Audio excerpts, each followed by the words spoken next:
What is up, guys? It is the Citrus Panda here today, and today I'm coming at you with a review for episode 9 of season 2 of Haikyuu. Let's do this.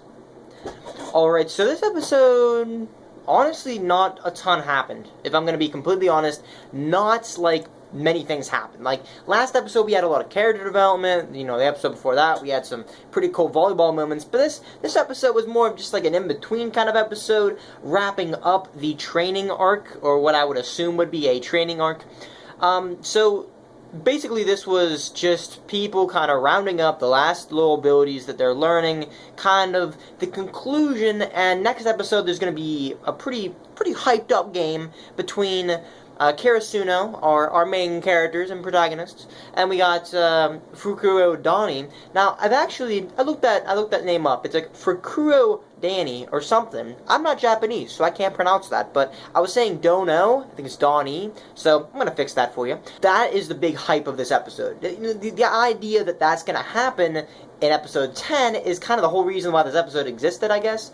There was actually, towards the beginning of this episode, a moment where Kageyama was throwing a pass to Hinata, or multiple passes, and he kept missing them. Like, Hinata kept missing the spike, or Kageyama kind of was off a little bit. Both of them are kind of off. So, the main focus around this episode was Kageyama and how he's evolving as a player, sort of.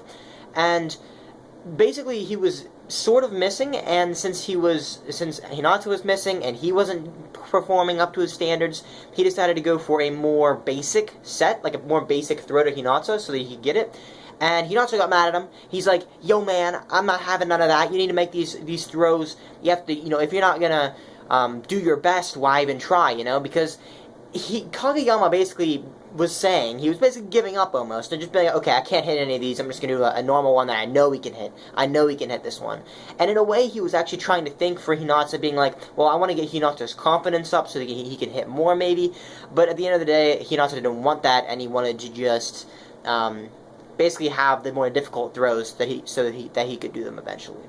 Kageyama then goes on to practice by himself. Hinata goes on to practice by himself.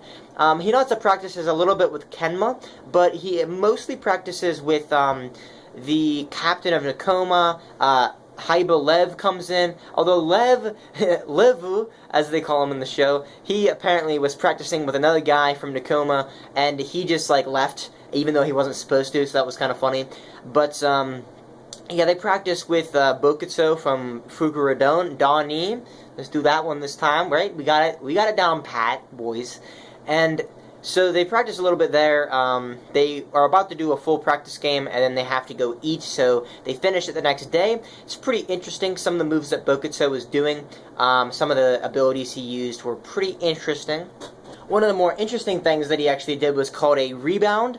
Now, I've been watching some Kuroko no Basket lately, because I'm just on a sports anime hype right now, I guess. I don't know, I'm on the hype train for sports anime, but similar to a rebound in basketball, it's the idea that the Bokutsu basically went up, and he knew he couldn't really get a good spike, so he hit the blockers lightly, not really hard. So lightly hit it off, went off, and then he went back and then set the ball. The other person that was on his team kind of set it back to him, or kind of did the setup pass, and then he did another spike and actually hit it and got a point.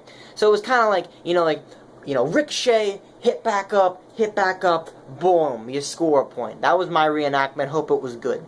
But anyway, so that's pretty much the most crazy thing that happened this episode was Bokutsu's play that he made with that ball. After that, they kind of wrap up a little bit where Karasuno, they're actually looking at the plays, not the plays, but the games that people have won.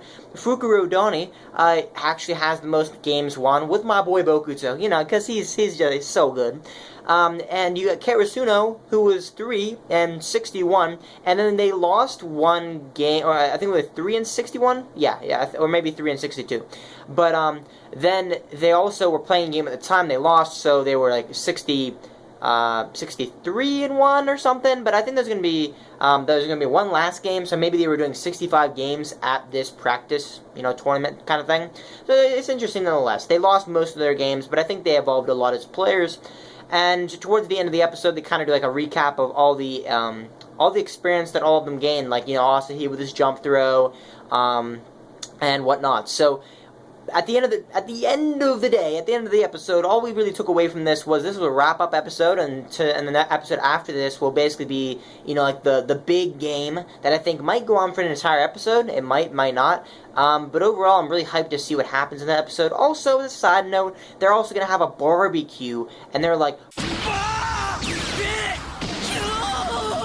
They're like all excited, and they're saying like meat is God and stuff, because they're like, really excited for this barbecue. So that was pretty funny towards the end. And anyway, so I hope you guys enjoyed this review. Hope you guys enjoyed the episode. Honestly, like it wasn't that good of an episode. Like, I mean, it was a good episode, but it wasn't like it was anything special. It was more of a setup episode, kind of making the hype. Making us buy the tickets for the hype train for episode 7. But I'm looking forward to it. So until then, guys, signing off. TheCitrusPanda. Adios.